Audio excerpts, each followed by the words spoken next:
नमस्कार दर्शक बंधु मुख्यमंत्री बड़ घोषणा 5 लाख लोक मिल मागणा घर। तो दर्शक बंधु आपण नाम यही लिस्ट अच्छी कि नहीं चलतु यही भिडियो देखी नवा।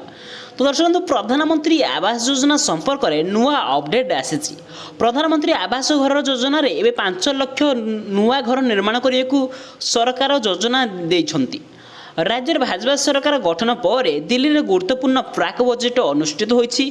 क्रम में राज्यर विकास में अनेक दाबी रखिंट सरकार। सब गुरुत्वपूर्ण दाबी पीएमएवाई योजन 5 लाख घर मागी। उपमुख्यमंत्री केवी सिंह देव 5 लाख घर पर केंद्र बजेट रे आवंटन कर्णकवर्धन कहते। केंद्र सरकार अनुमोदन कले राज्य में 5 लाख हिताधिकारी को मागणा घर जोगाई दिजाऊ कहुई।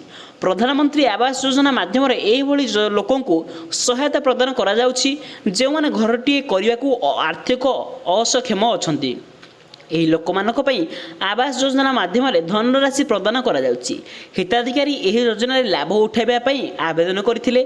प्रधानमंत्री आवास योजना लक्ष्य हूँ गरीब जनसाधारण को पक्का घर जोगाई देवा। ता सहित चार छपर घरे रोकुवा गरीब जनसाधारण को पक्का घरटी तैयारी करने को जो भाई किसी समस्या नहब से दृष्टि देउछंती सरकार। जदि आपण भी योग्य प्रार्थी भाव आवेदन करथिले जारी होइथिबा नुआ लिस्ट रे आपनक नाम चेक करिपरिबे। एही योजना रे लाभ पाइबाकू हेले निर्दिष्ट मानदंड रहिछि।